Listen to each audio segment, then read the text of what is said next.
അദ്ദേഹത്തിന്റെ യാത്ര എങ്ങോട്ടേക്ക് എന്നുള്ളതാണ് ഇനിയിപ്പോൾ ചോദ്യങ്ങൾ ഉയരുന്നത്. അതിനിടെ ആർ ശ്രീജിത്ത് പുതിയ വിവരങ്ങൾ വരുന്നുണ്ട്. അതായത് കൂടിയാലോചനകൾ തുടരുകയാണ് KPCC നേതൃത്വം. തിരക്കിട്ട കൂടിയാലോചനകളിലേക്ക് നേതൃത്വം കടന്നിരിക്കുന്നു ഈ മണിക്കൂറുകളിൽ എന്നാണോ നമുക്കറിയാൻ കഴിഞ്ഞിട്ടുള്ളത്? ഹൈക്കമാൻഡിന് ഇനി തീരുമാനം എന്ത് എന്നറിയിക്കുക, അതിനുശേഷം അവരുടെ സമ്മതത്തോടെ ആ നടപടിയിലേക്ക് കടക്കുക, അതാണോ KPCCയുടെ തീരുമാനം?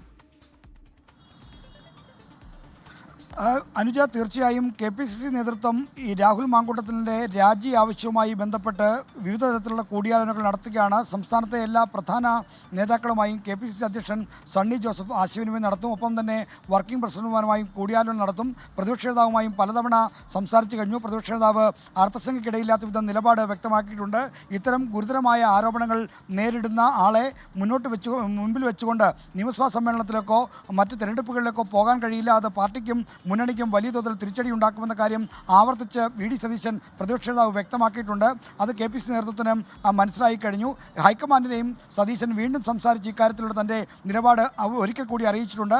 സാഹചര്യത്തിൻ്റെ ഗൗരവം എന്താണെന്ന കാര്യം കൃത്യമായി AICCയെ ബോധ്യപ്പെടുത്തി എന്നാണ് നമുക്ക് മനസ്സിലാക്കാൻ കഴിയുന്നത്. കാരണം ഇതൊരു പരാതി മാത്രമല്ല, തൻ്റെ മണ്ഡലത്തിലുള്ള പ്രശ്നം മാത്രമല്ല, മറിച്ച് വിവിധങ്ങളായ പരാതികൾ ഇതുമായി ബന്ധപ്പെട്ട് ഉയർന്നു വന്നിരിക്കുന്നു.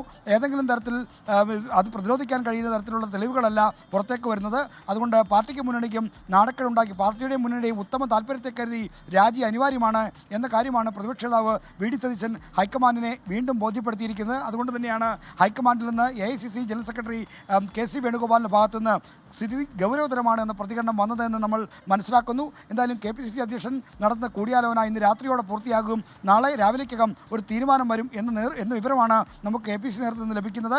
എന്നാൽ മാധ്യമ അജണ്ടകൾക്ക് അനുസരിച്ച് തങ്ങൾക്ക് തീരുമാനമെടുക്കാൻ കഴിയില്ല എന്നും KPCC നേതൃത്വം പറയുന്നുണ്ട്. കാരണം മാധ്യമങ്ങൾ ഇപ്പോൾ തന്നെ രാജി വേണം എന്ന് ശഠിക്കുന്ന മട്ടിലുള്ള ഒരു പ്രചരണം അഴിച്ചുവിടുന്നു. അതിന് നിന്നുകൊടുക്കാൻ കഴിയില്ല. തങ്ങൾക്ക് പാർട്ടിയുടെ നടപടിക്രമങ്ങൾ പാലിച്ച് മാത്രമേ മുന്നോട്ട് പോകാൻ കഴിയൂ.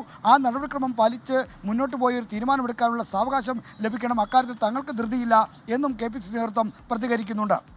അതാണ് KPCC നേതൃത്വം തിരക്കിട്ട കൂടിയാലോചനകളിലാണ്. ഒരു തീരുമാനം കൈക്കൊള്ളുക എന്നുള്ളത് വളരെ പ്രധാനമാണ് ഈ ഘട്ടത്തിൽ. ആ തീരുമാനം ഹൈക്കമാൻഡിനെ അറിയിക്കും. പിന്നീട് ഹൈക്കമാൻഡിന്റെ അനുമതിയോടെയാകും തുടർ നീക്കങ്ങൾ ഉണ്ടാവുക എന്നതാണ് നമുക്കറിയാൻ കഴിഞ്ഞിട്ടുള്ളത്. ആർ ശ്രീജിത്താണ് ആ വിവരങ്ങൾ നൽകിയത്.